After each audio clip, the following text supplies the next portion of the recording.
Sometimes, life becomes a loop we don't even notice, a quiet rhythm that hums in the background, day after day. For Lucas, it was exactly that. Lucas, a single man, lives in a repetitive cycle of work and quiet evenings playing video games. Every morning he woke up to the same alarm tone, the same silent apartment walls echoing back his routine. Work, home, games, sleep, and repeat. His apartment reflected that same loop, cluttered corners, unwashed cups, and stacks of unopened mail. Yet it wasn't chaos.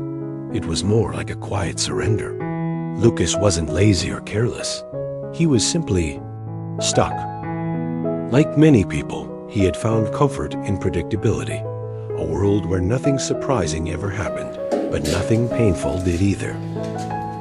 One day, he decided to put his game console aside for a while, a quiet decision forming in his heart. Maybe it was time to change something, not because he hated his life, but because he wanted to feel alive in it again. He stood up, unplugged the console, and decided to throw it in the trash. It was also at that time that Lucas accidentally met Mizuki, the neighbor who lived next door. During the conversation, they discovered that they shared a passion for games. In that small, ordinary exchange, something shifted. It wasn't about romance or destiny. It was about possibility. The moment two paths, once parallel and distant, began to move closer. Lucas noticed something he hadn't felt in a while: ease. And when she mentioned video games, Lucas's eyes lit up. It was a shared spark, the kind that reminded him that passions weren't meant to isolate people, but to connect them. It begins in the quiet choice to open a window, to put something down, to say hello. Lucas didn't know it yet, but that simple conversation was about to lead him toward something far greater: the rediscovery of joy, friendship, and meaning. One day, Mizuki invited Lucas to play together. It was such a simple offer, but for Lucas, it was a doorway. Inside Mizuki's apartment, everything felt alive. There were small plants by the window, stacks of comic books, and a cozy lamp glowing in the corner. It wasn't perfect, but it was warm, lived in, and full of energy.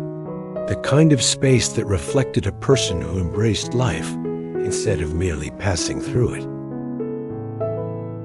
They sat down, controllers in hand.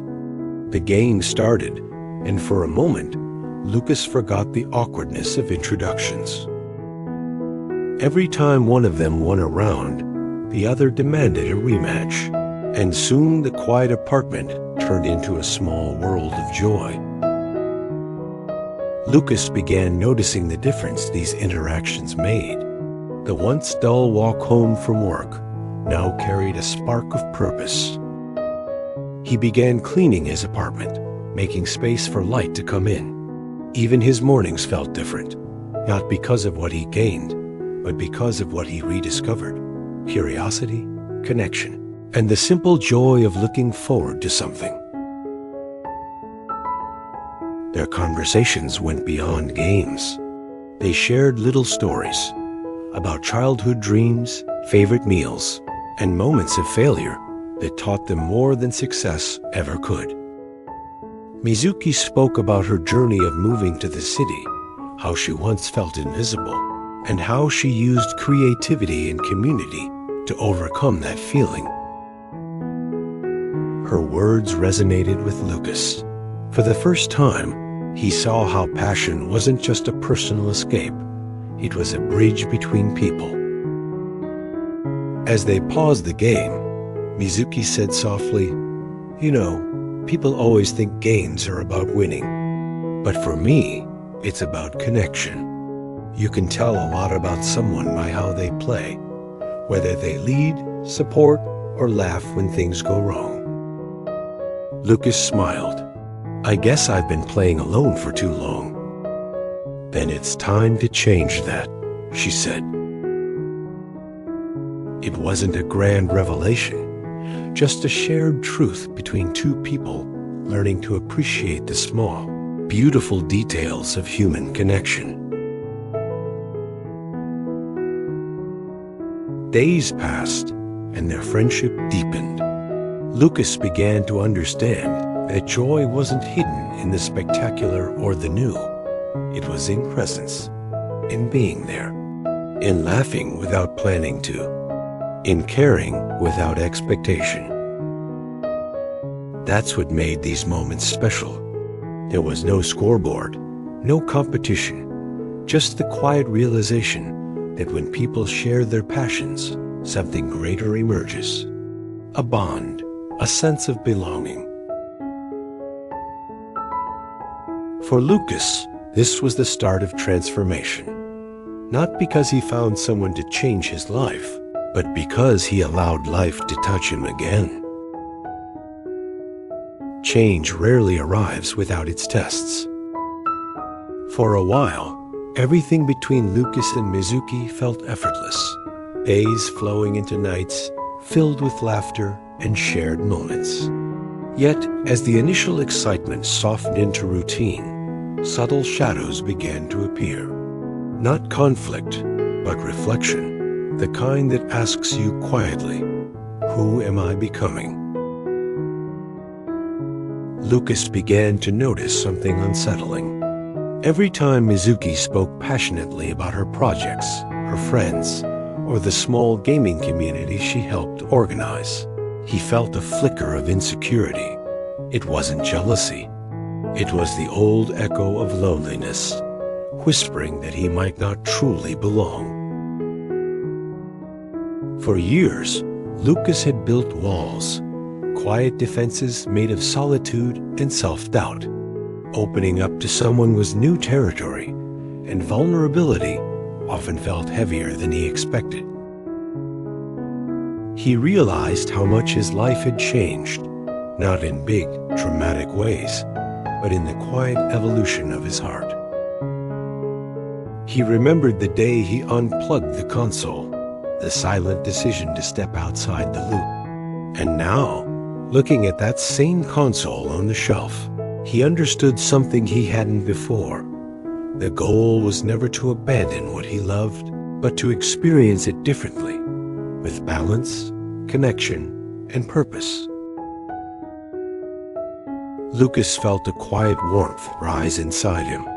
Not pride, belonging.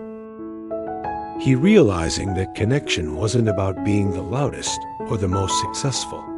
It was about showing up.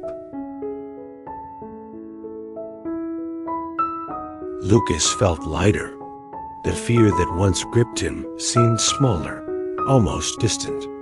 He had stepped into the unknown and found that it wasn't empty. It was full of people, of possibilities, of meaning. And perhaps that's what growth truly is, not a sudden leap, but a gentle unfolding. A slow realization that you don't need to have everything figured out to start living fully. Lucas finally understood. Life wasn't asking him to change who he was. It was inviting him to reconnect with the world around him, one genuine moment at a time. He realized that, for the first time in a long while, he wasn't looking at the world from behind glass. He was part of it. Mizuki noticed too. In their friendship, Lucas had found something he didn't even know he was missing: balance. The games they played together weren't just about fun. They were reminders that connection, teamwork, and laughter could heal more than silence ever could. Lucas realized that passion, when shared, transforms. It becomes a bridge between people, between ideas, between who we were and who we're becoming. He thought back to the moment he had set his game console aside. A simple decision, that had opened the door to everything that followed.